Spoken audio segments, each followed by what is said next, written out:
তাপপ্রবাহের পর রাজধানীতে দেখা মিলল স্বস্তির বৃষ্টির। রোববার রাতে বজ্রসহ শিলাবৃষ্টি হয়েছে ঢাকায়। বৃষ্টিতে কমেছে গরম, তবে ঝোড়ো হাওয়ায় অনেক জায়গায় ভেঙে পড়েছে গাছ। আবহাওয়া অধিদপ্তর জানিয়েছে, দেশের সব বিভাগে ঝড় বৃষ্টি বাড়তে পারে আগামী কয়েকদিন। রোববার সন্ধ্যার পর থেকে রাজধানীতে বইতে শুরু করে শীতল হাওয়া। আকাশে বাড়তে থাকে মেঘের ঘনঘটা। রাত ৯টার দিকে বিদ্যুৎ চমকানো শুরু হয় আকাশে। পরে বজ্রপাতের সঙ্গে শুরু হয় বৃষ্টি। শিলাবৃষ্টির সঙ্গে বাড়তে থাকে ঝড়ের বেগ। এতে কমে গরমের তীব্রতা। শিলাবৃষ্টিতে অনেক ভালো লাগছে, অতদিন তো গরম আছেন, এখন তো মোটামুটি অনেক ভালো লাগতেছে বৃষ্টি হওয়াতে। গরম কমছে আর কি, বৃষ্টিতে মোটামুটি ভালোই দেখতেছে। ঝোড়ো হাওয়ায় অনেক জায়গায় ভেঙে পড়ে গাছপালা। নগরীর মহাখালী, বনানী, আগারগাঁও, বিজয় সরণি সহ অনেক এলাকায় দেখা দেয় জলাবদ্ধতা। এতে মধ্যরাতেও সড়কে দেখা দেয় যানজট, যা সামলাতে হিমশিম খেতে হয় ট্রাফিক পুলিশকে। একটু বেগ হলো তো অবশ্যই, কারণ একটু হয়তো আপনারা দেখছেন, আমরা একটু আসার পরে যানজটটা চেষ্টা করলাম সারার জন্য। এখন আবহাওয়া অফিস জানিয়েছে, রাতে রাজধানীতে ৩৬ মিলিমিটার বৃষ্টি রেকর্ড করা হয়েছে। এ সময় ৫৯ কিলোমিটার বেগে বয়ে গেছে ঝোড়ো হাওয়া।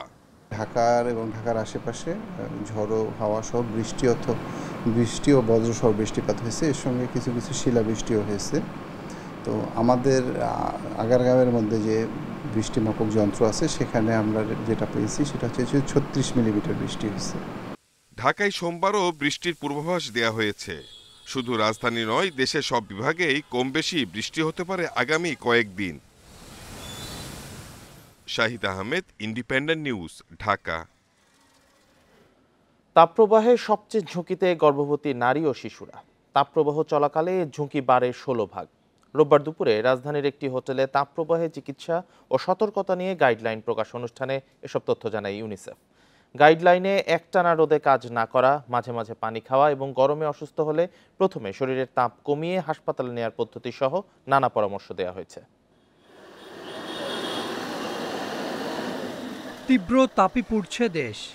শহর থেকে গ্রাম, কোথাও রেহাই নেই। চলমান তাপপ্রবাহে বাংলাদেশে অপরিণত শিশু জন্মের ঝুঁকি বেড়েছে। ইউনিসেফ বলছে, তাপমাত্রা ১ ডিগ্রি বাড়লে অপরিণত শিশু জন্মের ঝুঁকি বাড়ে ৫ ভাগ। স্বাভাবিক সময়ের চেয়ে তাপপ্রবাহ চলাকালে এই ঝুঁকি বাড়ে ১৬%। তীব্র গরমে যখন থাকে, মায়েদের শরীরে বিভিন্ন ধরনের পরিবর্তন হয়। সেই পরিবর্তন হওয়ার ফলে যে দেখা যাচ্ছে যে পরবর্তী যে শিশু জন্ম নিবে, সেই শিশুর মধ্যে বিভিন্ন ধরনের শারীরিক সমস্যা হয়। শুধু যে অপরিণত শিশু হয়ে যায় তাই না, তাদের বিভিন্ন ধরনের শারীরিক সমস্যা, আমরা কনজেনিটাল অ্যানোমালি যেগুলি বলছি, সেগুলো কিন্তু আসলে হয়। তাপপ্রবাহে কোন লক্ষণে কি চিকিৎসা এবং হিট স্ট্রোক প্রতিরোধে করণীয় নিয়ে নির্দেশিকা প্রকাশ করেছে স্বাস্থ্য বিভাগ। এর মধ্যে একটানা রোদে কাজ না করা, মাঝে মাঝে পানি খাওয়া এবং গরমে অসুস্থ হলে প্রথমে শরীরের তাপ কমিয়ে হাসপাতালে নেয়ার পদ্ধতি সহ নানা পরামর্শ আছে গাইডলাইনে। গরম হয়তো আগামী বছরও আসবে, এটা চলতেই থাকবে, বাড়তেও পারে, আমি জানি না।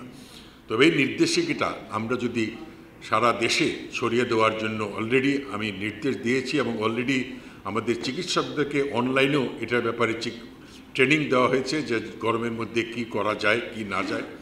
স্বাস্থ্য অধিদপ্তরের হিসেবে ২ সপ্তাহে দেশে তাপপ্রবাহের কারণে মারা গেছেন ১৪ জন। তবে প্রকৃত সংখ্যা আরও বেশি বলে ধারণা করা হচ্ছে। Hasan Misbah, independent news, Dhaka. বছরে কিডনি বিকল হচ্ছে অন্তত ৫০,০০০ মানুষের। তবে অর্থ সংকটে মাঝপথেই ডায়ালাইসিস বন্ধ করতে হচ্ছে ৬০% রোগীর। বেসরকারি হাসপাতালে মাসে এর খরচে ৩০ থেকে ৫০,০০০। সে টাকা জোগাতে না পেরে চিকিৎসা বন্ধ করে দিচ্ছেন অনেকে, যাদের মৃত্যু হচ্ছে। ঋণাধারে জর্জরিত হয়ে পথে বসেছে তাদের পরিবার। এই অবস্থায়ও কোনো আশার কথা শোনাতে পারছে না স্বাস্থ্য বিভাগ। তখন মধ্য দুপুর, অটোরিকশা নিয়ে সড়কে নেমেছেন সাজেদা বেগম। একমাত্র সন্তানকে বাঁচাতে প্রাণান্ত চেষ্টা তার। সাজেদার মেয়ে মুক্তা আক্তার, 2টি কিডনি নষ্ট। ডায়ালাইসিসে মাসে খরচ 25,000। এই টাকা জোগাড় করতে না পারলে বন্ধ হয়ে যায় চিকিৎসা। যে রোগ দেশে আল্লাহ না দিয়ে আমাকে দিতে পারতো, তো আমার তো দিল না আরে সন্তান যদি দুনিয়ায় না বাঁচে তাহলে মার বাচ্চা কি লাভ। দুটি কিডনি বিকল ২৬ বছরের শাহনাজের। মাসে ১ টাকাও আয় না থাকলেও খরচ ১০,০০০-এর বেশি। ডায়ালাইসিস ইউনিটের স্বাস্থ্যকর্মীদের চাঁদায় চিকিৎসা চলে তার। এগুলো তো টাকা পয়সা জোগাড় করতে পারিনি স্যার, আইতে পারিনি, টাকা পয়সা আবার চাই সবার দেরে। কিডনি বিকল ব্যক্তির সপ্তাহে ডায়ালাইসিস করতে হয় অন্তত ২ বার। বেসরকারি হাসপাতালে মাসে এই খরচ ৩০ থেকে ৫০,০০০ টাকা। চিকিৎসার জন্য শুরুতে সঞ্চয় ভাঙা, তারপর অনেককে বিক্রি করে দিতে হচ্ছে বসতবাড়ি, জমিজমা। এত সবের পরেও অনেক ক্ষেত্রেই বাঁচানো যায় না রোগীকে, উল্টো পথে বসে পরিবার। জোগাড় করে সপ্তাহ করাতে পারি না, মাঝে মাঝে ৪০-৪৫,০০০ দেয়। আর আপনি ইনকাম কত? আমার ইনকাম আমি ৮,০০০ টাকা বেতন পাই। ৫ গুণ্টা জমি আমার বিক্রি করা হয়েছে, আমার ভাইয়ের টেনে বেচছি, এই জমি বিক্রি করছি খেলে এটা জমি, অন্য তো আর কোনো আমার বেচার অর্ডার নেই। বিদেশ থেকে আসছি 18 বছর থাইকা, যেই টাকা পয়সা আনছি এখন এই ডায়ালিসিসের জন্য সব টাকা শেষ। এই জমিন টমিন আছে না, এগুলি বন্ধ দিতেছি আর পয়সা আনতেছি, আমি দিয়া সব শেষ, খালি বাইরে আছে। ডায়ালাইসিস নেয়া রোগীদের অনেকে আক্রান্ত হয় হৃদরোগে, বেশিরভাগই হারান স্বাভাবিক চলাচলের সক্ষমতা। এতে যার আয়ে সংসার চলত তিনিই হয়ে পড়েন পরিবারের বোঝা। তবে তাৎক্ষণিকভাবে এর কোনো সুরাহা নেই সরকারের হাতে। প্রত্যেকটা বড় বড় বিভাগীয় সহকারে একটার জন্য ১০০ বেডের এই প্রকল্পটা অলরেডি একদিকে পাস হয়ে গেছে। এইটা করলে আমি মনে করি যে ডায়ালিসিসের যে সমস্যাটা বলছেন, অফকোর্স এটা আমরা যেন সাধারণ মানুষের খরচের মধ্যে, ক্ষমতার মধ্যে আনা যায়, সেটা নিশ্চয়ই আমরা ব্যবস্থা করব। বছরে কিডনি বিকল হচ্ছে অন্তত ৫০,০০০ মানুষের। বিপরীতে সারা দেশের সরকারি হাসপাতালে ডায়ালাইসিস বেড আছে ৬০০-র মতো। Hasan Misbah, independent news, Dhaka. চরমভাবে ব্যাহত হচ্ছে কুমিল্লা বিশ্ববিদ্যালয়ের একাডেমিক কার্যক্রম। সেশন জটে পড়তে হচ্ছে শিক্ষার্থীদের, কেননা বছরের বেশিরভাগ সময়ই ক্যাম্পাসে লেগে থাকে আন্দোলন, সংঘাত। বিশ্ববিদ্যালয় মঞ্জুরি কমিশন বলছে সার্বিক বিষয় বিবেচনায় এনে উচ্চ পর্যায়ের তদন্ত কমিটি গঠন করা হবে। কমিটির সুপারিশ অনুযায়ী পরবর্তী ব্যবস্থা নেওয়া হবে। শিক্ষক সমিতির সঙ্গে উপাচার্যের দ্বন্দ্বে কয়েক মাস ধরে অস্থিতিশীল কুমিল্লা বিশ্ববিদ্যালয়। সম্প্রতি অনির্দিষ্টকালের জন্য বন্ধ ঘোষণা করা হয়েছে বিশ্ববিদ্যালয়টি। শুধু এ ঘটনায় এবারই নয়, বছরের বেশিরভাগ সময় ধরেই কখনো শিক্ষকদের আন্দোলন, কখনো বা ছাত্র সংগঠনের আন্দোলন লেগেই থাকে। এতে চরমভাবে ব্যাহত হচ্ছে শিক্ষার্থীদের স্বাভাবিক কার্যক্রম। পরীক্ষা এবং ক্লাসগুলো চলছে, এগুলো যে বন্ধ হয়ে গেছে এটা আমাদের ক্ষতি হচ্ছে। এই সমস্যাগুলো আমাদের না ফেলে এটা ওনারা নিজেদের মধ্যে সমাধান করতে পারবে। শিক্ষক সমিতি বলছে নিয়োগে অনিয়ম সহ উপাচার্যের বিরুদ্ধে নানা অনিয়মের অভিযোগ। উপাচার্যের ব্যর্থতার কারণেই বিশ্ববিদ্যালয়ে অচলা অবস্থা তৈরি হয়েছে। উপাচার্য হিসেবে ওনারা আসলে এই পদটি দখল করে থাকার কোনো আসলে নৈতিক অধিকার নেই। আমরা মনে করি যে উনি ওনার পদ থেকে আসলে সরে যাওয়াই হচ্ছে আসলে সমস্যা উত্তরণের একমাত্র উপায়। বিশ্ববিদ্যালয়ের উপাচার্য বলছেন শিক্ষক সমিতির কারণেই সাম্প্রতিক অচলা অবস্থা। সার্বিক সংকটের জন্য ক্যাম্পাসে অসুস্থ রাজনীতির চর্চাকে দায়ী করছেন তিনি। নিজের দাবির চাইতে কমিউনিটির দাবি বড়, কমিউনিটির দাবির চাইতে বিশ্ববিদ্যালয়ের দাবি বড়, বিশ্ববিদ্যালয়ের দাবির চাইতে দেশের দাবি বড়। এখন সেখানে ওনাদের ফোকাস করতে মানে কি চায়। তবে আমি মনে করি ওনার রিয়েলাইজেশন আসবে, ওনারা বসবেন। ইউজিসি বলছে সাম্প্রতিক অচলা অবস্থার জন্য কারা দায়ী তা তদন্ত করা হবে। সেই সঙ্গে দুই পক্ষকে নিয়ে আলোচনায় বসার উদ্যোগ নেওয়া হয়েছে। এভাবে একটা সম্ভাবনাময় বিশ্ববিদ্যালয় মুখ থুবড়ে পড়বে, এটা হতে পারে না। সুতরাং এটাকে চলমান রাখার জন্য যে কোনো ধরনের বাংলাদেশ বিশ্ববিদ্যালয় মঞ্জুরি কমিশন, সেটা তদন্ত কমিটি হোক, উভয়কে নিয়ে বসে হোক, এটার অবশ্যই আমাদের গভীরতায় যেতে হবে। বিশ্ববিদ্যালয়ের পরিবেশ ভালো রাখতে সব পক্ষকে সহনশীল আচরণ করার আহ্বান ইউজিসির। নূরে আলম, ইন্ডিপেন্ডেন্ট নিউজ, ঢাকা। পূর্ব সুন্দরবনের চাঁদপাই রেঞ্জের আমুরবুনিয়া এলাকায় সন্ধ্যার পর কোথাও আগুন দেখা যায়নি। তবে বাড়তি সতর্কতা হিসেবে রাতে আগুন লাগার স্থান থেকে 5 একর জায়গায় পানি ছিটানো হয়েছে। আগামী কয়েকদিন ধরে এ কাজ চলবে বলে জানিয়েছে বন বিভাগ। পূর্ব সুন্দরবনের চাঁদপাই রেঞ্জের আমুরবুনিয়া এলাকায় আগুন লাগে শনিবার দুপুরে। শুরুতেই বন বিভাগের কর্মীরা চেষ্টা চালিয়েও আগুন নিয়ন্ত্রণে ব্যর্থ হন। রোববার সকাল থেকে কাজ শুরু করে ফায়ার সার্ভিসের 5টি ইউনিট। পরে তাদের সঙ্গে যোগ দেয় নৌবাহিনী ও কোস্টগার্ড। নৌবাহিনীর উদ্যোগে হেলিকপ্টার থেকে পানিও ছেটানো হয়। বাগেরহাটের মংলা উপজেলার এই অঞ্চলে বনের প্রায় 4 একর এলাকায় আগুন ছড়িয়ে পড়ে। কমপক্ষে 50টি পয়েন্টে আগুন ও ধোঁয়া দেখা গেছে বলে জানিয়েছেন স্থানীয়রা। 5-6 জন আইসে আমরা ভিতরে গেছি, যাওয়ার পরে দেখি যে চারদিকে শুধু আগুন আর আগুন। নিম্নত 50 জায়গায় আগুন লাগছে এবং জায়গায় জায়গায় আগুন লাগছে। বন বিভাগ বলছে আগুন যাতে না ছড়াতে পারে সেজন্য বিভিন্ন জায়গায় মাটি কেটে দেওয়া হয়েছে। ভোট থেকে আমরা চেয়েছি যে চারদিকে ফায়ার লাইন করে সেই আগুনকে একটা নির্দিষ্ট গণ্ডির মধ্যে আনা, তারপরে বলতে ভিতরে যে সমস্ত জায়গায় আগুন আছে সেই সমস্ত আমরা নিবাচ্ছি। কাজে এখন মোটামুটি আমরা বলতে পারি আগুন পুরোপুরি আমাদের নিয়ন্ত্রণে আছে। এদিকে আগুন লাগার কারণ ও ক্ষতি নিরূপণে 7 সদস্যের বিশেষজ্ঞ দল গঠন করা হবে বলে জানিয়েছে বন বিভাগ। মোয়াল ও মাছ চাষিদের কারণে এই অগ্নিকাণ্ড কিনা সেটিও তদন্ত করবে দলটি। একটি বিশেষজ্ঞ কমিটি আমরা করব, সেই আগামীকালকে, আমি যেহেতু এখন খুলনায়, আমি আগামীকালকে বিশেষজ্ঞ কমিটিতে ফর্ম করব এবং আমরা আশা করছি আগামী 10 কার্য দিবসের মধ্যে বিশেষজ্ঞ কমিটি কি পরিমাণ জীববৈচিত্র্যের ক্ষতি হয়েছে এই এলাকাতে আগুনের জন্য সেটি একটি অ্যাসেসমেন্ট রিপোর্টও দিতে পারবে। প্রচুর শুকনো পাতা থাকায় আগুন আবার জ্বলে উঠতে পারে বলে শঙ্কা বন বিভাগের। তাই পুরো এলাকা 2-3 দিন পর্যবেক্ষণে রাখা হবে। Independent news. প্রধানমন্ত্রী শেখ হাসিনা বলেছেন, সেনাবাহিনীর উপর জনগণের হারানো বিশ্বাস ফিরিয়ে এনেছে সরকার।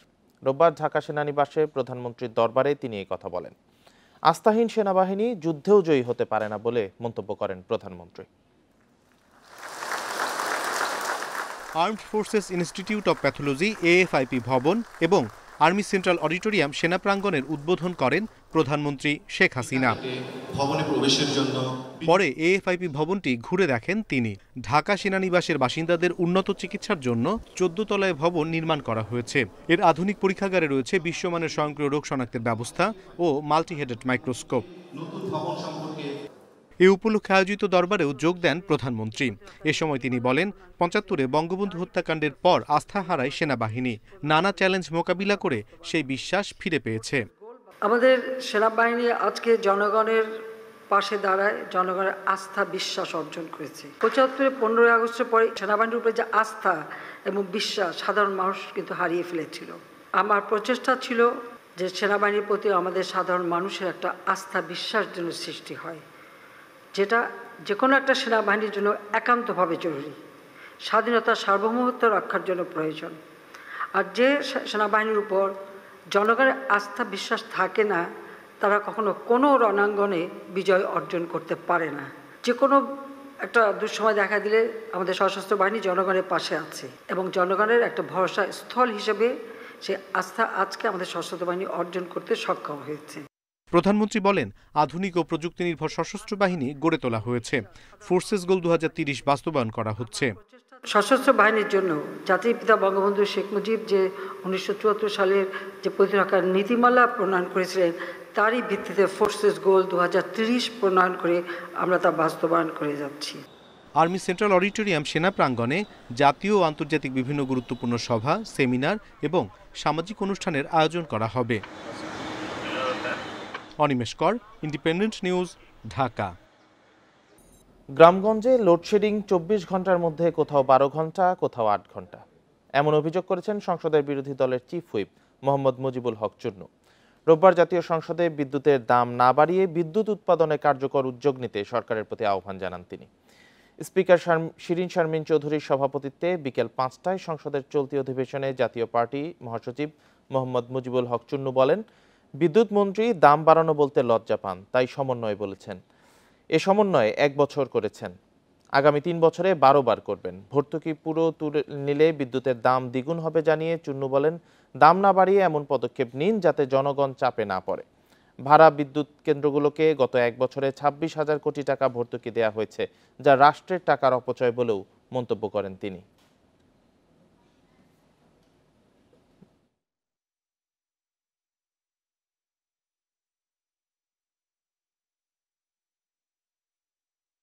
মাননীয় মন্ত্রী একটা সুন্দর কথা বলেন যে সমন্বয় মানে মূল্য বৃদ্ধি করেন, এটা বলতে লজ্জা হয়, বলেন যে সমন্বয়। এই সমন্বয় 1 বছর করেছেন, আগামী 3 বছর 12 বার করবেন সমন্বয়, অর্থাৎ বৃদ্ধি করবেন করে ভর্তুকিটা যদি পুরো তুলেন, এখন যে যা বিদ্যুতের দাম প্রতি ইউনিট, তাহলে ডাবল হয়ে যাবে 2 বছর 3 বছর পরে। তখন মানুষ কিনতে পারবে কিনা আমি জানি না। আচরণবিধি লঙ্ঘনের দায়ে জামালপুরের সরিষাবাড়ী উপজেলায় চেয়ারম্যান প্রার্থী মোহাম্মদ রফিকুল ইসলামের প্রার্থিতা বাতিল করেছে নির্বাচন কমিশন। রোববার সন্ধ্যায় নির্বাচন কমিশন সচিবালয়ে সাংবাদিকদের কথা জানান নির্বাচন কমিশন সচিব মোহাম্মদ জাহাঙ্গীর আলম। প্রকাশ্যে অন্য প্রার্থী ও সমর্থকদের হুমকি দিয়ে আচরণবিধি লঙ্ঘন করায় কমিশন রফিকুল ইসলামের প্রার্থিতা বাতিলের সিদ্ধান্ত নিয়েছে। ওই বক্তব্যের একটি ভিডিও ক্লিপ ফেসবুকে ছড়িয়ে পড়লে 2 মে রফিকুল ইসলামকে তলব করে ইসি। শুনানিতে তার বক্তব্যে সন্তুষ্ট না হয়ে নির্বাচন কমিশন রফিকুলের প্রার্থিতা বাতিলের সিদ্ধান্ত দেয়। নির্বাচন কমিশন সচিব মোহাম্মদ জাহাঙ্গীর আলম জানান, এই উপজেলায় 2 জন প্রতিদ্বন্দ্বী প্রার্থী ছিলেন। একজনের প্রার্থিতা বাতিল হয়, অন্যজন বিনা প্রতিদ্বন্দ্বিতায় নির্বাচিত হবেন কিনা সে সিদ্ধান্তের জন্য অপেক্ষা করতে হতে পারে। তিনি জানান, এবারের 6ষ্ঠ উপজেলা পরিষদ নির্বাচনে এই প্রথম কোনো প্রার্থীর প্রার্থিতা বাতিল করল ইসি। জামালপুর জেলার সরিষাবাড়ী উপজেলার চেয়ারম্যান পদপ্রার্থী জনাব মোহাম্মদ রফিকুল ইসলাম উপজেলা পরিষদ নির্বাচন আচরণ বিধিমালা 2016 এর বিধি 18 এবং 31 এর বিধান লঙ্ঘন করেছেন বিধায় উক্ত বিধিমালার বিধি 33 এর বিধান অনুযায়ী বর্ণিত নির্বাচনে তার প্রার্থিতা বাতিল করার জন্য মাননীয় নির্বাচন কমিশন সদয় সিদ্ধান্ত গ্রহণ করেছেন। যুক্তরাষ্ট্রকে নিজ দেশের মানবাধিকার লঙ্ঘনের দিকে নজর দেওয়ার আহ্বান জানিয়েছেন আওয়ামী লীগ সাধারণ সম্পাদক। অন্য দেশের মতো করেই বিবেচনা করার তাগিদ দেন ওবায়দুল কাদের। তিনি অভিযোগ করেন, যুক্তরাষ্ট্রের বিশ্ববিদ্যালয়ে শিক্ষার্থীদের উপর নির্যাতন চালানো হচ্ছে, এতে লঙ্ঘন হচ্ছে মানবাধিকার। রোববার দুপুরে রাজধানীর ধানমন্ডিতে সংবাদ সম্মেলনে এসব কথা বলেন কাদের। স্থানীয় সরকার, জাতীয় ও আন্তর্জাতিক নানা বিষয় নিয়ে সাংবাদিকদের মুখোমুখি হন আওয়ামী লীগের সাধারণ সম্পাদক। এখানে আছে, আমাদের বাইরেও আছে। জানতে চাওয়া হয় গাজা ইসরায়েলি আগ্রাসন প্রসঙ্গে। তার জবাবে উঠে আসে ফিলিস্তিনের পক্ষে যুক্তরাষ্ট্রের বিশ্ববিদ্যালয়গুলোর বিক্ষোভের চিত্র। ওবায়দুল কাদের অভিযোগ করেন, শিক্ষার্থীদের নির্মম নির্যাতন করা হচ্ছে, যা সুস্পষ্ট মানবাধিকার লঙ্ঘন। যুক্তরাষ্ট্র প্রায় 52টা ইউনিভার্সিটি এখন গাজায় গণহত্যার বিরুদ্ধে, ইসরায়েলের বিরুদ্ধে তারা প্রটেস্ট করছে এবং সে প্রটেস্টকে দমন করা হচ্ছে রুথলেসলি। 68 সালের পুনরাবৃত্তি এবং ওই একই ধারা এপিসেন্টার তখনও ছিল কলম্বিয়া ইউনিভার্সিটি, এখনও কলম্বিয়া ইউনিভার্সিটি। অন্য দেশের মানবাধিকার লঙ্ঘন নিয়ে যুক্তরাষ্ট্রের মাথা ব্যথার তীব্র সমালোচনা করেন তিনি। সব দেশকে একই দৃষ্টিতে দেখার তাগিদ দেন কাদের। তারা মানবাধিকার আমাদের দেশে যে চোখে দেখবে, তাদের নিজের দেশে সে দৃষ্টিতে দেখবে না কেন? এখানে অথরিটারিয়ান রাষ্ট্রের যে পিকচার, এটা সংজ্ঞা, যে ডেফিনেশন, তাতে কি আমেরিকার বর্তমান সিনারিও বিচ্ছিন্ন কিছু? ওবায়দুল কাদের বলেন, যুক্তরাষ্ট্রের সঙ্গে আওয়ামী লীগের কোনো সংঘাত নেই, তবে সত্য বলায় কারো স্বার্থে আঘাত লাগলে কিছু করার নেই। যুক্তরাষ্ট্রে আজকে যা হচ্ছে, সে সত্য বলতে গেলে আমাদের অপরাধ কোথায়? শাহাদাত স্বপন, ইন্ডিপেন্ডেন্ট নিউজ, ঢাকা। বান্দরবানের নাইখুংছড়ি সীমান্তে মাইন বিস্ফোরণে একই পরিবারের 2 জন সহ 3 বাংলাদেশি নাগরিক আহত হয়েছেন। রোববার সকালে ফুলতলি সীমান্তে 47 নম্বর পিলার এলাকায় এই ঘটনা ঘটে। আহতরা হলেন 2 সহোদর রশিদুল্লাহ ও মোহাম্মদ মফিজুল্লাহ এবং অপরজন মোহাম্মদ আবদুল্লাহ। 3 জনই কক্সবাজারের রামুর কচ্ছপিয়া গ্রামের বাসিন্দা। স্থানীয়রা আহতদের উদ্ধার করে প্রথমে কক্সবাজার সদর হাসপাতাল এবং পরে চট্টগ্রাম মেডিকেল কলেজে ভর্তি করে। কর্তব্যরত চিকিৎসক জানায়, আহতদের মধ্যে 2 জনের পায়ের গোড়ালি বিচ্ছিন্ন হয়ে গেছে। আহতরা সবাই মিয়ানমার থেকে গরু পাচারের সাথে জড়িত বলে জানান নাইখুংছড়ি সদর ইউনিয়ন পরিষদের চেয়ারম্যান নুরুল আফসার। এর আগে শনিবার মাইন বিস্ফোরণে আরও 2 বাংলাদেশি আহত হন। কক্সবাজারের রুখিয়ার কুতুপালং রোহিঙ্গা শিবিরে 12 ঘন্টার ব্যবধানে জাফর আহমেদ ও নূর কালাম নামে 2 যুবককে গলা কেটে হত্যা করেছে দুর্বৃত্তরা। রোববার সকালে ও সন্ধ্যায় এই 2টি হত্যাকাণ্ড ঘটে। পুলিশ জানিয়েছে সন্ধ্যায় উখিয়ার ক্যাম্প 20-এর বর্ধিত S4 ব্লকের পাশে কাঁটাতারের বাইরের একটি পাহাড়ে নিয়ে গিয়ে জাফর আহমেদকে হত্যা করে দুর্বৃত্তরা। জাফর রোহিঙ্গা সলিডারিটি অর্গানাইজেশন RSOর সদস্য ছিলেন। এর আগে সকালে হত্যা করা হয় নূর কালামকে। তিনি কোনো সংগঠনের সদস্য নন বলে জানিয়েছে পুলিশ। 2 হত্যাকাণ্ডে জড়িতদের গ্রেপ্তারে অভিযান চলছে।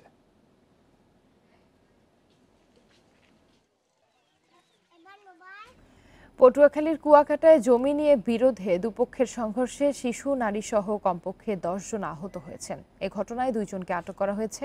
রোববার রাতে 10টায় তুলাতুলির বাস স্ট্যান্ড সংলগ্ন এলাকায় এই সংঘর্ষের ঘটনা ঘটে। পুলিশ ও স্থানীয়রা জানায় তুলাতুলি গ্রামের হানিফ মেম্বার ও মোশাররেফ আকনের মধ্যে দীর্ঘদিন ধরে জমি নিয়ে বিরোধ চলে আসছে।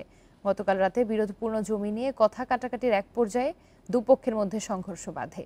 এতে 2 পক্ষের 10 জন গুরুতর আহত হয়। এদের মধ্যে 4 জনকে উন্নত চিকিৎসার জন্য বরিশাল শের-ই-বাংলা মেডিকেল কলেজ হাসপাতালে ভর্তি করা হয়েছে।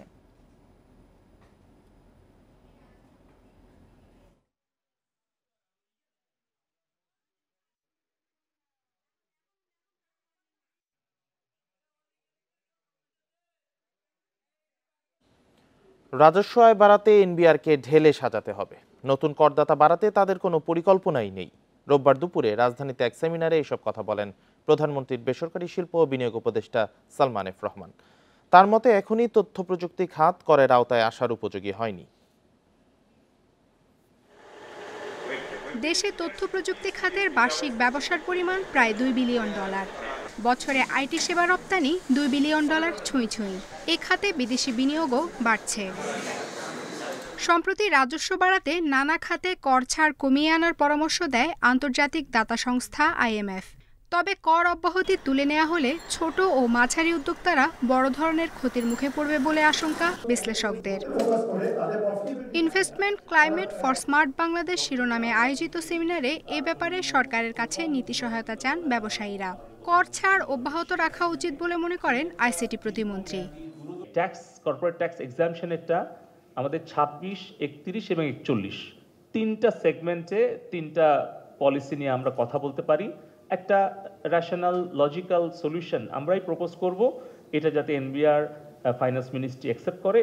কর জিডিপি অনুপাত বাড়াতে এনবিআর এর কার্যক্রমকে ঢেলে সাজানো প্রয়োজন বলে মনে করেন প্রধানমন্ত্রীর বেসরকারি শিল্প ও বিনিয়োগ উপদেষ্টা সালমান এফ রহমান। নতুন করদাতা বাড়াতে এনবিআর এর কোনো পরিকল্পনা নেই বলেও মন্তব্য করেন তিনি। এনবিআর কি করতেছে, যারা ট্যাক্স দেয় তাদের উপরে আরো ট্যাক্স কেমনে ধৈর্য করা যায় সেটাই তারা করতেছে। আর যারা ট্যাক্স নেটের বাইরে আছে তারা বাইরেই আছে, তাদেরকে ট্যাক্স নেটের ভিতরে আনার কোনো উদ্যোগ না। যদি আপনি ট্যাক্স কালেকশনটা না চেঞ্জ করেন, আপনার মাইন্ডসেটটা না চেঞ্জ করেন, আপনার হোল পলিসিটা যদি না চেঞ্জ করেন, আগামী বছরে 7.8% থেকে আরও কমবে আপনার ট্যাক্স রেট টু জিডিপি। তথ্য প্রযুক্তি খাতে নজর না দিলে শিল্পের আকার ও প্রবৃদ্ধি কমবে। তাই এ খাতে সহজ শর্তে ঋণ প্রদান আর করের বোঝা কমানোর পরামর্শ দেন আলোচকরা। এগিয়ে যেতে হয় তাহলে আমাদের নারীদেরকে পিছিয়ে আফসানা আফরোজ জুই, ইন্ডিপেন্ডেন্ট নিউজ, ঢাকা। কয়েক দফা উদ্যোগ নিয়েও চালু করা যায়নি চট্টগ্রামবাসীর বহুল প্রত্যাশিত এলিভেটেড এক্সপ্রেসওয়েতে যান চলাচল। পুরোপুরি নির্মাণ কাজ শেষ না হয় কবে নাগাদ এক্সপ্রেসওয়ে চালু হবে তাও বলতে পারছে না সংশ্লিষ্টরা। তবে র্যাম্পের কাজ শেষ হলেই এক্সপ্রেসওয়ে চালু করা সম্ভব বলে জানিয়েছে চট্টগ্রাম উন্নয়ন কর্তৃপক্ষ। গেল বছরের 14 নভেম্বর ভিডিও কনফারেন্সে প্রধানমন্ত্রী এলিভেটেড এক্সপ্রেসওয়েটি উদ্বোধন করেন। 16 কিলোমিটার দীর্ঘ এই প্রকল্পের একটি অংশ সাধারণের চলাচলের জন্য গেল মার্চে খুলে দেওয়ার কথা ছিল, কিন্তু নির্মাণ কাজ শেষ না হওয়ায় আবারও এপ্রিলে এর সময় নির্ধারণ করা হলেও শেষ পর্যন্ত তাও হয়নি। চট্টগ্রাম উন্নয়ন কর্তৃপক্ষ জানিয়েছে কিছু নির্মাণ কাজ বাকি রয়েছে, তা শেষ হলেই চালু হবে এলিভেটেড এক্সপ্রেসওয়ে। তবে চলতি মে মাসে এটি সম্ভব হবে কিনা তা নিশ্চিত নয়।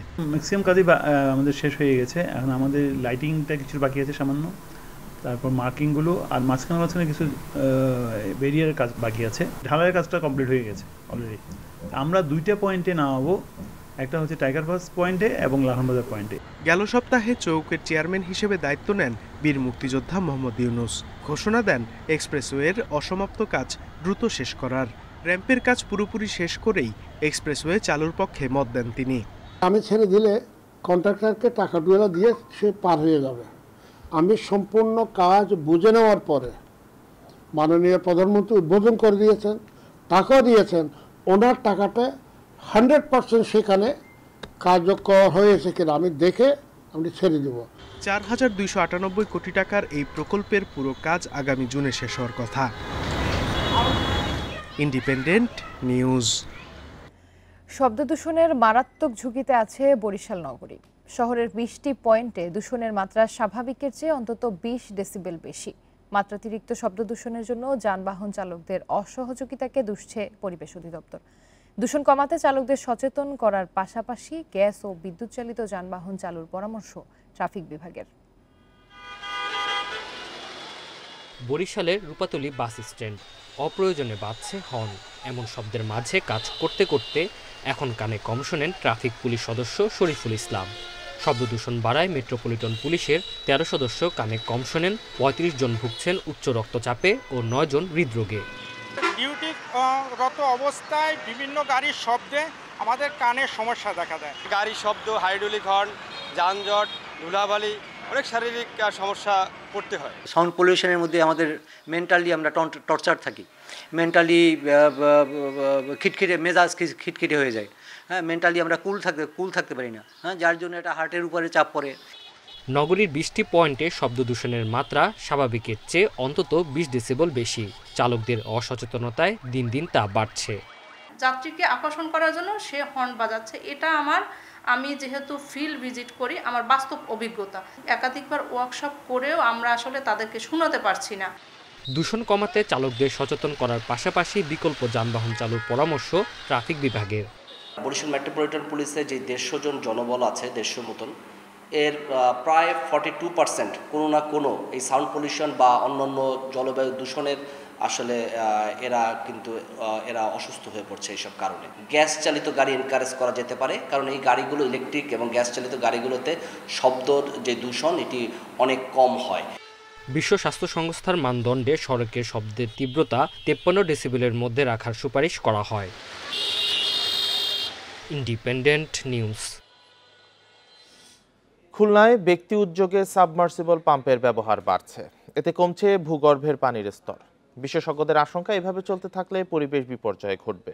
ওয়াসা বলছে, সাবমার্সিবল ব্যবহারের নীতিমালা ও শতভাগ নগরবাসীকে ওয়াসার আওতায় আনতে প্রকল্প হাতে নেওয়া হয়েছে। খুলনা শহরের গ্রিনল্যান্ড বস্তির ডি ব্লকে 100 পরিবারের সুপেয় পানির একমাত্র উৎস গভীর নলকূপ। প্রতি বছর গরমে অকেজো হয়ে পড়ে এটি, তাই চাহিদা মেটাতে সাবমার্সিবল পাম্পের মাধ্যমে ভূগর্ভের পানি ব্যবহারের সুযোগ করে দিয়েছে বিভিন্ন সংস্থা।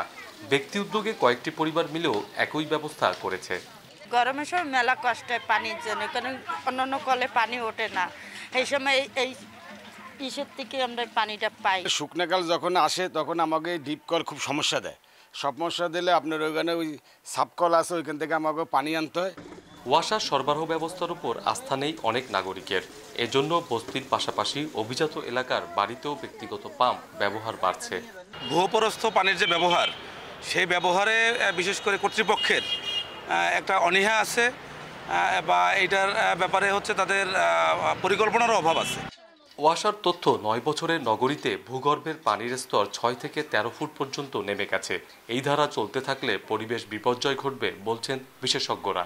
ভূগর্ভস্থ পানি জমা হওয়ার কথা, সেটি জমা না হওয়ার ফলে দিন দিন এই যে পানির কমে যাওয়া এবং শুকনো মৌসুমে পানির অভাবের যেই সমস্যা, এটি আরও প্রকট আকার ধারণ করবে।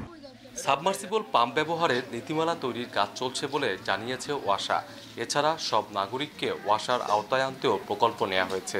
সাবমার্সিবল আগে ওয়াসার লাইন নেওয়ার আগে যারা পুরা নির্ভরশীল ছিল, ওয়াসার লাইন নেওয়ার পরে কিন্তু আংশিক দেখা যায় ওটাও ব্যবহার করে, আংশিক ওয়াসার লাইন ব্যবহার করে। সেকেন্ড ফেজ প্রজেক্টটা আমরা বাস্তবায়ন করলে, যেটা বললেন, আমাদের টার্গেট হলো খুলনা মহানগরী এলাকায় 100% মানুষকে আমরা এই পানির আওতায় নিয়ে আসবো। খুলনা শহরের 41,800 গ্রাহকের কাছে প্রতিদিন 8 কোটি লিটার পানি সরবরাহ করে ওয়াসা। তাদের আওতার বাইরে রয়েছে 20% মানুষ। অভিজিৎ পাল, ইন্ডিপেন্ডেন্ট নিউজ, খুলনা। সরকারি সহায়তা না পেয়ে নিজেদের উদ্যোগে বাঁশ ও কাঠ দিয়ে 260 ফুট দীর্ঘ একটি সাঁকো তৈরি করেছেন গোপালগঞ্জের মধুমতি বাউরপাড়ের বাসিন্দারা। এতে দীর্ঘদিনের দুর্ভোগ লাঘব হয়েছে। তবে স্থানীয়দের দাবি, এলাকাটির গুরুত্ব বিবেচনা করে শিগগিরই সেখানে স্থায়ী ব্রিজ নির্মাণ করা হোক। গোপালগঞ্জের কাশিয়ানী উপজেলার রাতাইল ইউনিয়নের পরানপুর সহ 6টি গ্রামকে বিভক্ত করে রেখেছে মধুমতি বাউর। এইসব গ্রামের শিক্ষার্থী, ব্যবসায়ী, কৃষক সহ সাধারণ মানুষকে নৌকায় বাউর পাড়ি দিয়ে অথবা 8 কিলোমিটার পথ ঘুরে স্কুল, কলেজ, অফিস, আদালত ও হাটবাজারে যাতায়াত করতে হতো। এখানে একটি স্থায়ী ব্রিজ নির্মাণের দাবি জানানোর পরও সাড়া পাননি স্থানীয়রা। অবশেষে নিজেদের উদ্যোগে বাঁশ ও কাঠ দিয়ে তারা তৈরি করেছেন 6 ফুট প্রশস্ত ও 260 ফুট দীর্ঘ একটি সাঁকো। খরচ হয়েছে প্রায় 4.5 লাখ টাকা, যার যোগান নিজেরাই দিয়েছেন। আগে নদী পারাপারের জন্য আমার নৌকার জন্য ওপার অনেক সময় বসে থাকা লাগতো, ঘন্টার পর ঘন্টা, ফলে কলেজে যেতে আমার দেরি হয়ে যেত। কাঠের ব্রিজটা তৈরি করতে সক্ষম হয়েছি এবং এর জন্য, এই তৈরি করার জন্য আমাদের কৃষকরা যা উপকৃত হয়েছে তা আমরা বলে বোঝাতে পারবো না। স্থায়ী একটা ব্রিজের ব্যবস্থা হয় যাতে দুই পারের মানুষের কষ্টটা লাঘব হয়। আরও এজন্য আমি সরকারের কাছে আবেদন করছি। এলাকাবাসীর পাশাপাশি স্থানীয় জনপ্রতিনিধিও এখানে একটি স্থায়ী ব্রিজ নির্মাণের দাবি জানিয়েছেন, আর তা নির্মাণের আশ্বাস দিয়েছে উপজেলা প্রশাসন। একটি তারা কাঠের পোল নির্মাণ করেছে। তো আমি আশা রাখি আগামী দিনে এই জায়গাটায় জনগুরুত্ব বিবেচনা করে যেখানে একটি ব্রিজ যাতে হয়। আমাদের মন্ত্রী মহোদয় উনি নির্বাচনী ইস্তাহারে কিন্তু এটা বলেছেন, যে কমিটমেন্ট দিয়েছেন যে ওখানে একটা ব্রিজ উনি করে দিবেন অতি সত্বর, এবং ওনার ডিও উনি প্রদান করেছেন যেখানে বড় একটা ব্রিজ করার পরিকল্পনা আমাদের মন্ত্রী মহোদয়ের আছেন এবং উনি এই ব্যাপারে খুবই সচেতন। স্থায়ী ব্রিজ নির্মাণ হলে এলাকার উন্নয়ন ত্বরান্বিত হবে বলে মনে করেন স্থানীয়রা। Independent news. দীর্ঘ 53 বছর পর সামনে এলো মুক্তিযুদ্ধকালীন কিছু দুর্লভ ছবি। ভারতীয় আলোকচিত্রী রঘু রায়ের তোলা এসব ছবিতে উঠে এসেছে মুক্তির সংগ্রাম, সীমান্তের ওপারে শরণার্থীদের মানবেতর জীবনযাপন, পাক বাহিনীর আত্মসমর্পণ, বিজয়ের আনন্দ সহ নানা ছবি। ঢাকা বিশ্ববিদ্যালয়ের চারুকলা অনুষদের 75 বছর পূর্তিতে রঘু রায়ের এসব ছবির প্রদর্শনীর আয়োজন করা হয়।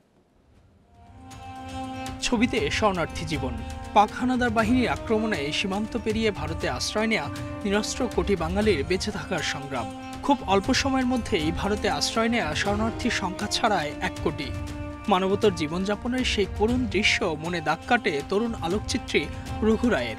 নিজের ক্যামেরায় ধরে রাখেন মুক্তি সংগ্রামে কোটি শরণার্থীর সেই কঠিন সময়ের প্রতিটি মুহূর্ত। দুর্লভ ছবির ফিল্মগুলো হারিয়ে যাওয়ার প্রায় 35 বছর পর আবারও খুঁজে পান রঘু রায়। এরপর দীর্ঘ সময় ধরে তিনি তা পুনরুদ্ধার করেন। বাঙালির মুক্তিযুদ্ধকালীন ছবিতে যুক্ত করেন নতুন পালক। মুক্তিযোদ্ধাদের সংগ্রাম, পাকিস্তানিদের বর্বরতা, হানাদারদের আত্মসমর্পণ, বিজয়োল্লাস সহ নানা দিক উঠে এসেছে তার ছবিতে। এবং যুদ্ধক্ষেত্রে যেই পরিবেশ থাকে সেখানে আমরা সকল নিয়ম নির্মাণের যে নিয়মগুলি থাকে সেগুলি আমরা সেভাবে হয়তো ধারণ করতে পারিনি, কিন্তু এখানে আপনি দেখবেন যে ওই যুদ্ধক্ষেত্রে ওই পরিবেশের মধ্যেও কিন্তু সে অসাধারণ শিল্পকর্ম তৈরি করেছে। এই ছবিটা 1000 বছর পরে ওইরকম থাকবে। এই রেখাগুলো কিন্তু মানুষের জীবনের সংগ্রামের কথা বলবে, ক্ষোভের কথা বলবে, জীবন সংগ্রামের কথা বলবে। দুঃখের বা এই সময় পার করাটা এটা সত্যি গা শিউরে ওঠে। ঢাকা বিশ্ববিদ্যালয়ের চারুকলা অনুষদের 75 বছর পূর্তি উপলক্ষে এই প্রদর্শনীর আয়োজন। উদ্বোধনের আগে সংক্ষিপ্ত আলোচনায় বক্তারা বলেন, দ্বিতীয় বিশ্বযুদ্ধের পর ৭১-এর মতো এত বড় গণহত্যা আর হয়নি, অথচ এর আন্তর্জাতিক স্বীকৃতি আজও আসেনি। এই ছবিগুলোকে ব্যবহার করে যেন বাংলাদেশের যে গণহত্যা তা আন্তর্জাতিক স্বীকৃতির ক্ষেত্রে একটা ভূমিকা মন্ত্রী রাখবেন। চেষ্টা করছি যে গণহত্যার আন্তর্জাতিক স্বীকৃতি, আমার মনে হয় রেইজ অফ নেশন এই চিত্র আমাদের সহায়ক ভূমিকা পালন করবে। দুর্জয় বাংলাদেশ ফাউন্ডেশনের সহযোগিতায় এবং জিহান করিমের তত্ত্বাবধানে ভারতীয় আলোকচিত্রে রঘু রায়ের রাইজ অফ এ নেশন আলোকচিত্র প্রদর্শনীর আয়োজন করা হয়, যা চলবে 19 মে পর্যন্ত। Ijazur Rahman, independent news, Dhaka. সামর্থ্য অনুযায়ী বিভিন্ন গেমসের জন্য ফেডারেশনগুলোকে ভাগ করার কথা জানিয়েছেন যুব ও ক্রীড়ামন্ত্রী। দ্রুত সব ফেডারেশনের সঙ্গে বৈঠক শেষ করে পরিকল্পনা বাস্তবায়ন করতে চান নাজমুল হাসান পাপন। জনপ্রিয়তায় পিছিয়ে থাকা ডিসিপ্লিনকেও আগামী 3 বছরের মধ্যে এগিয়ে নেওয়ার লক্ষ্য তার। এদিকে ক্রীড়ামন্ত্রীর আশ্বাস পেয়ে খুশি ফেডারেশনের কর্মকর্তারা। যুব ও ক্রীড়ামন্ত্রী হওয়ার পর থেকেই ফেডারেশনগুলোর সঙ্গে ধারাবাহিকভাবে বৈঠক করছেন নাজমুল হাসান পাপন। তাদের সীমাবদ্ধতা, চাহিদা জানার চেষ্টা করছেন। এখন পর্যন্ত মোট 27টি ফেডারেশনের কথা শুনেছেন ক্রীড়ামন্ত্রী। সোমবার সচিবালয়ে একসঙ্গে 5 ফেডারেশনের সঙ্গে বসেন নাজমুল হাসান পাপন। 2 ঘন্টার বৈঠকে সাইক্লিং, স্কোয়াশ, টেনিস, সার্ফিং ও ব্রিজ ফেডারেশনের কর্তারা তুলে ধরেন নিজেদের সংকট ও সম্ভাবনার কথা। মন্ত্রী মহোদয়ের সুদৃষ্টি আমরা আকর্ষণ করেছি যে এদেরকে এই হাই পারফরমেন্স ট্রেনিংটা কন্টিনিউ করার জন্য ফর দ্য নেক্সট 2 ইয়ার্স আমরা 2 বছর যদি এটা কন্টিনিউ করতে পারি তাহলে আমরা ইন্টারন্যাশনাল লেভেলে আমরা ডেফিনেটলি আমরা অনেক ভালো রেজাল্ট করা সম্ভব হবে। 53 বছরে আমাদের কোনো ভ্যালোড্রাম নাই। ভ্যালোড্রামের জায়গা আমাদের চট্টগ্রাম ডিসি মহোদয় আমাদেরকে সাইক্লিং ফেডারেশন দেওয়ার সম্মত হয়েছেন এবং মন্ত্রী মহোদয় আমাদেরকে আশ্বস্ত করেছেন উনি এটা উচ্চ পর্যায়ে আলাপ আলোচনা করে একটা ভ্যালোড্রাম করে দেওয়ার উনি আশ্বাস দিয়েছেন। এটাতে আমরা সন্তুষ্ট। মন্ত্রী অন্যদের মতো এই ফেডারেশনগুলোর সমস্যা ও চাহিদা শুনে প্রয়োজনীয় পদক্ষেপ নেওয়ার আশ্বাস দিয়েছেন। আমরা একটা প্ল্যান করব, আমরা একটা ওদের এক্সপেকটেশন কি দেখে আমরা শর্টলিস্ট করে আমরা কি পরিমাণ সাপোর্ট দিতে পারি সেটা একটা আমরা তৈরি করে বাজেটে প্রেস করব এবং যদি বাজেটটা অ্যাপ্রুভাল পেয়ে যাই তাহলে আমার মনে হয় ডেফিনেটলি এখন যে সমস্ত খেলা আছে বা যেগুলো নাকি অত পপুলার আমরা মনে করি না এরকম মানে অ্যাটলিস্ট 4-5টা স্পোর্টস আগামী 3 বছর পরে বাংলাদেশে সবাই চোখে পড়বে। মঙ্গলবার বিকালে আরও 5টি ফেডারেশনের সঙ্গে বসবেন যুব ও ক্রীড়ামন্ত্রী। পিয়াস সাহা, ইন্ডিপেন্ডেন্ট নিউজ, ঢাকা। আর্জেন্টিনাকে 1978 সালে প্রথম ফুটবল বিশ্বকাপ জেতানো কোচ সিজার লুইস মেনোত্তি মারা গেছেন। মৃত্যুকালে তার বয়স হয়েছিল 85 বছর। এক বিবৃতিতে তার মৃত্যুর খবর নিশ্চিত করেছে দেশটির ফুটবল অ্যাসোসিয়েশন। 1963 থেকে 1968 পর্যন্ত আর্জেন্টিনার হয়ে 11 ম্যাচ খেলেছেন মেনোত্তি। খেলা ছাড়ার পর তিনি মনোযোগ দেন কোচিংয়ে। 37 বছরের কোচিং ক্যারিয়ারে 2টি জাতীয় দল ও 11টি ক্লাবের দায়িত্ব পালন করেন। নিজে দেশ আর্জেন্টিনার দায়িত্ব পান 1974 সালে। সে বছরই ফাইনালে নেদারল্যান্ডসকে 3-1 গোলে হারিয়ে বিশ্ব চ্যাম্পিয়ন হয়েছিল আকাশী নীলরা। 1982 সাল পর্যন্ত ছিলেন আর্জেন্টিনার ডাগ আউটে। 1991 থেকে 1992 পর্যন্ত ছিলেন মেক্সিকোর হেড কোচ। মাঝে বার্সেলোনার হয়ে 2টি শিরোপা জেতেন মেনোত্তি। এই ছিল এখনকার সংবাদে। আমন্ত্রণ পরের আয়োজনে।